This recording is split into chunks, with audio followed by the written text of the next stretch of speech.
Church, guess what?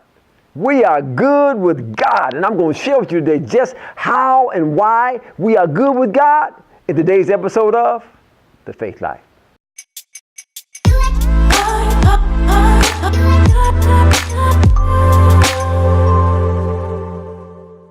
Hey, what's up, church? It is your dear brother, Damaris Johnson, and welcome to another edition of The Faith Life, where I share with you the keys, the principles, and the methods that God has given us in order for us to possess the abundant life that Jesus Christ came for us to live. Remember, in Romans, the first chapter, the 17th verse, it declares to us, church, emphatically that the just shall live by faith. So come on, declare that thing with me. Say, I will live by faith.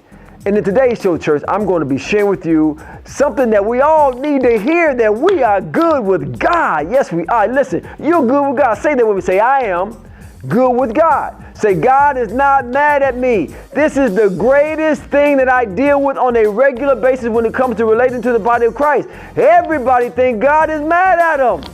Listen, that's over with. That's done with. That's behind you.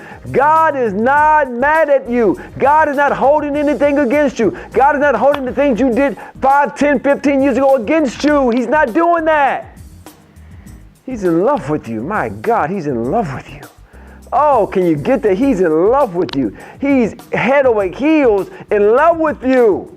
So much so that he sent his only begotten son to die for you. All the punishment, all the judgment, everything that he could have put against you, he put on Jesus at the cross.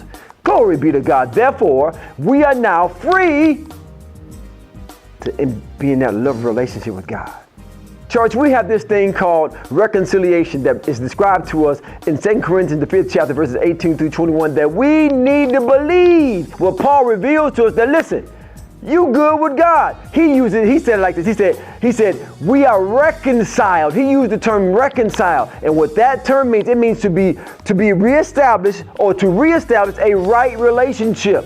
Man, this is a beautiful revelation that we need to hear, because God, in his own love, in his own mercy, was in Christ Jesus. When he sent Jesus to the earth, he was in Christ Jesus doing one thing, the one thing that God knew he had to do in order to get to us the life that he wants you to live. See, God has something he wants to get to you. He has an abundant life for you. He has gifts and calling for you. He has possessions for you. He has riches for you. He has wealth for you. But he had to do something before he can get those things to us. He had to reconcile us. And he knew we couldn't do that on our own, because fear had gripped our hearts and we didn't think we can approach God. And what's on the other side of that feeling of fear is your victory. And the one thing that being reconciled to God and knowing that you are good with God does for you, it enables you to put fear aside. Because I know I'm reconciled to God. He ain't angry with me. He's not mad at me. God is for me. God wants to bless me. God has so much abundance for me. Everything that God desires for me to do and possess is yes and amen.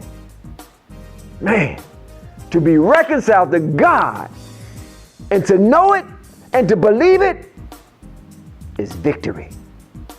It's victory. It's victory. God wants us to know. That's what Paul said in that final verse. He said, be ye reconciled to God. You want to know why he can say that? Because you are. Say that with me. Say, I am good with God. And God is good with me. Hey, I got to go. I want to thank you for watching today. I want to ask you to do me a favor. Listen, I know this has been a blessing to you, because I know there are people out there who are struggling with their identity. They are struggling with whether or not God is for them. They are struggling with whether or not God has the purpose for them. And I'm talking about because they messed up after they've gotten saved. Listen, I've messed up royally after I've gotten saved. So I know what it's like to have to bounce back from the shame and the guilt of sin after salvation. But guess what? Even when you mess up after salvation, it don't change that you're good with God. It don't change that you've been reconciled.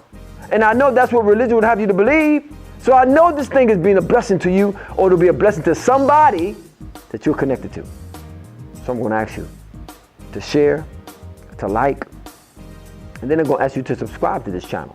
And I'm going to ask you to click that bell, because once you click that bell, it makes you aware of when we release new content. I want to thank you in advance for doing that, because I know you are a part of a body of Christ, and you want to be a part of blessing that family of believers that you're a part of. Listen, the just are called to live by faith. And you have to live by faith that you are good with God. Listen, thank you. God bless you. And I'll see you next time right here for the Faith Life.